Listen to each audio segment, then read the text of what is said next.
Capítulo 1. Los orígenes. Sección E. Crónicas de un divorcio. Parte 3.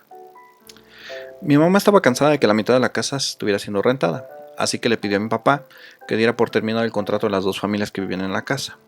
Tras una discusión de varios días, mi papá accedió y fue así que, ya con un poco más de espacio, se comenzó a construir un poco más la casa. Construyeron las escaleras que comunicaban la sala con la azotea. Por otra parte, hacia el mes de mayo de 1990, nosotros teníamos una gata gris, que era una buena ratonera. El primer domingo de mayo por la noche, llegábamos de misa, cuando mi mamá calentó la cena, me dio unos huesos de pollo para darle a la gata y cuando la llamé, empezaron a llorar unos gatitos. Yo ni siquiera sabía que estaba embarazada la gata, me llamó mucho la atención, de hecho a todos, y fuimos a ver los gatitos, vimos que todos eran grises, eran 4, y uno era completamente negro. Con el tiempo nos quedamos únicamente con el gatito negro, los otros los regalamos. La gata la llevamos a la fábrica de mamá donde tenía plaga de ratones. Y el gato negro resultó ser macho. Este gato lo pongo porque más adelante va a jugar un papel muy importante en la historia. Bueno, en esta historia. Por otra parte, mi abuela le advirtió a mi mamá que el guardarle rencor a mi papá le podría traer muchos problemas. Que esos problemas los iban a tener que resolver como pareja. Lamentablemente no fue dicho con estas palabras. Quizás si se los hubieran dicho de esta manera hubiera podido haber entendido un poco más.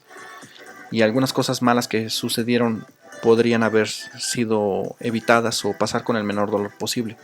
Sin embargo, siguieron ocurriendo cosas malas. Analizando en retrospectiva, me doy cuenta que mi papá hacía de menos a Eira, ya que él se quejaba de que ella lloraba mucho. Pero ya después, cuando llegó mi hermana Lupe, ahí se dio cuenta de lo que sí es un bebé llorón. De un bebé que llora de día y de noche, de un bebé que sí acapara mucho el tiempo. El incidente del dedo debió de haberlos unido más. Sin embargo, las constantes idas al hospital y los cuidados que requería mi hermana hicieron el efecto contrario a mi papá. Mi papá quería alejarse cada vez más de la casa. Como le había advertido mi abuela a mi madre, la primera que tenía que cambiar era ella. Era mi madre la que tenía que iniciar el cambio. Debía ser con amor y con paciencia, que tenía que atraer a mi papá, no con reproches. Aunque los reproches estaban bien justificados, no era el camino. Mi papá es de esas personas de las cuales tienes que sacar las cosas por las buenas, o porque estás insistiendo, o porque te sientas con él y le explicas cuidadosamente la situación, pero nunca le obtienes nada por las malas. Y eso mi madre ya lo sabía, y sin embargo prefirió el camino del reproche, lo que llaman hoy una pareja tóxica. Ella misma, cuando a nosotros se refería de él, le llamaba el viejo loco, demostrando que definitivamente había rencor ahí en esa relación ya. Pocas cosas hay que ponen a prueba la integridad familiar más que un niño enfermo. Y como fue el incidente de Eira, no se unieron. Cuando Eira se hubo recuperado, el siguiente en enfermar fui yo. Viéndolo todo desde el punto de vista espiritual, claro, como que todo tenía un camino para hacerlo responder de cierta forma, y sin embargo no respondieron. Al pasar el tiempo, el problema de la caída se comenzó a hacer un poco más notorio. Primero me levantaba a mitad de la noche y me quedaba parado frente al altar con veladoras que mi mamá tenía en la sala. Me quedaba ahí sin hacer ruido durante 1 o 2 horas y me volví a acostar. Eso pasó por un par de semanas, hasta que mi mamá obviamente se dio cuenta. Me vigilaba durante la noche para que no me parara de la cama. Luego, cuando mi mamá estaba muy cansada y no se daba cuenta de que yo estaba despierto, me acercaba al altar, tomaba una de las veladoras, metía el dedo en la parafina caliente. Me gustaba jugar con la parafina caliente. Me gustaba moldearla. Siempre me gustó la sensación de poder moldear con las manos, sentirla como se enfriaba y darle figuras. Y este proceso se repitió por varias noches, varias horas en las que conciliaba el sueño, y por muchos meses. Y como es de esperarse, la falta de sueño me hace sentir mal durante el día y todo el día estaba somnoliento, incluida la escuela. Por otro lado, el gato negro que nos habíamos quedado, que aún no tenía nombre, era el único testigo de los días que mis noches de insomnio me costaban. Se acercaba a mí ronroneando, me acariciaba los pies, y de alguna forma eso me confortaba. Me daba sueño su ronroneo y me volví a acostar abrazándolo. Lo malo es que los ronroneos del gato delataban su presencia y mamá se despertaba y me hacía sacar al gato. Después ya me paraba sin abrir los ojos, temblando, y caminaba a la calle. Ya esas partes ya no, ni siquiera las recuerdo. El gato supongo que se me acercaba y trataba de calmarme, pero sin embargo como yo estaba más dormido no le hacía caso. Entonces el gato hacía ruido. Mi mamá se despertaba y me llevaba a la cama. El problema es que yo no reaccionaba, estaba completamente dormido, no reaccionaba ni a palabras, ni a ruidos, ni nada. Si me despertaban cuando estaba aún con los ojos cerrados, me asustaba mucho y comenzaba a llorar, me desorientaba, no sabía dónde estaba. Y así que entonces mi mamá aún repetía la frase: Francisco Arturo, no te quedes ni te espantes, y aún así a veces no reaccionaba. Por esas fechas, mi mamá visitó a doña Eva y le contó lo que me estaba ocurriendo.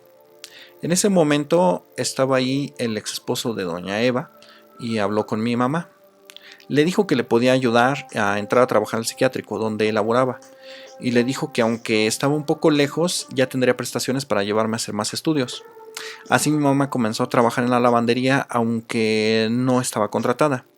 Mi papá no quería llevarme a hacer estudios porque decía que yo no tenía nada, y ya también estaba fastidiado de estar visitando hospitales. Cuando mi mamá logró hacer amistad con algunos médicos, me llevó con ellos para que me diagnosticaran. Me vieron varios psicólogos, psiquiatras y al final especialistas del sueño.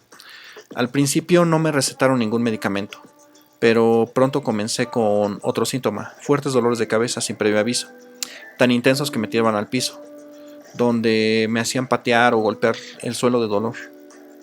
Los episodios de dolor eran aproximadamente entre 5 minutos y media hora, y llegaban a suceder 2 o 3 veces a la semana. Eran principalmente en la tarde. Cuando pasaban los episodios de dolor yo quedaba como sedado, quedaba confundido y no tenía muchas fuerzas para caminar. Fue cuando los médicos me recetaron analgésicos.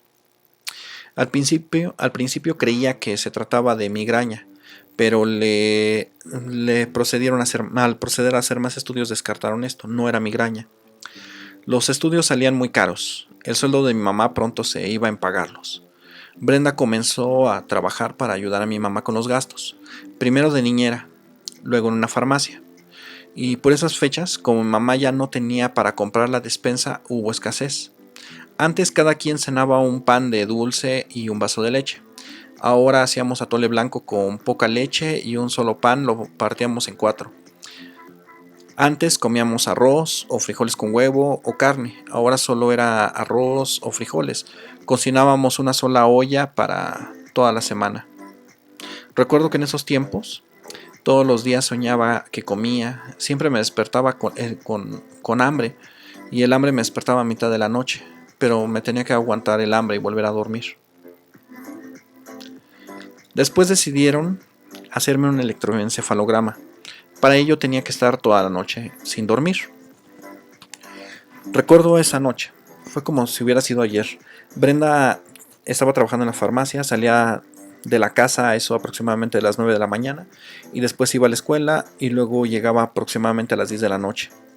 La noche que estuve sin dormir para realizar el electroencefalograma, pasamos por Brenda a la escuela y me regaló 2 camisas que había comprado con su sueldo. Las 2 tenían estampados de mis caricaturas favoritas. Me quedé con ella platicando de química y de matemáticas hasta que pasó la medianoche. Entonces ella sacó unos colores y me dijo que me pusiera a dibujar. Fue la primera vez que yo dibujaba en mucho tiempo. Me quedé con ella hasta las 2 de la mañana. Entonces mi mamá se despertó para relevarla, y con ella estuve hasta las 5 de la mañana. Se despertó mi papá a esa hora para llevarnos al hospital, y recuerdo que todo el camino mi papá me estaba preguntando que si yo me había dormido y que si lo había hecho nos regresáramos a casa, porque mi papá en realidad ya quería regresarse a la casa. Y es que el hospital estaba lejos, estaba aproximadamente 30 kilómetros de donde vivíamos hacia el sur de la ciudad. Pero mi mamá ya estaba cansada de esta situación y le dijo que íbamos a ir al hospital pasara lo que pasara. Cuando llegamos al hospital, me pasaron a atender, pusieron los electrodos de gel, me pusieron una camilla de hospital y me hicieron dormir para obtener los análisis. Determinaron que las 4 ondas cerebrales alfa, beta, delta y teta estaban alteradas, pero que las ondas alfa eran las más alteradas y que las ondas deltas estaban en mucho menor proporción. Aún con todos los estudios, los médicos no pudieron diagnosticarme, solo concluyeron que había sido a consecuencia de la caída. Y estos son los tipos de ondas cerebrales que hay. Las ondas delta, que son las que se obtienen principalmente en sueño profundo. Las ondas teta, que son las de sueño ligero. Las ondas alfa, que son cuando estás despierto. Y las ondas beta, cuando estás despierto y excitado. Recuerdo que precisamente para cambiar de unas a otras, cuando ya presentabas sueño profundo, las dejaban un momento, luego aplaudían y entonces yo casi despertaba y pasaba a sueño ligero, entonces veían el cambio de ondas. Finalmente cuando estaba despierto veían este tipo de ondas y luego me ponían a resolver rompecabezas y hacer ejercicios para obtener ese otro tipo de ondas. Sin embargo, los estudios no fueron suficientes, mi papá y mamá ya estaban cansados de tanto viaje al hospital y eso aumentó el número de fricciones entre ellos. Fin de la sección 6E.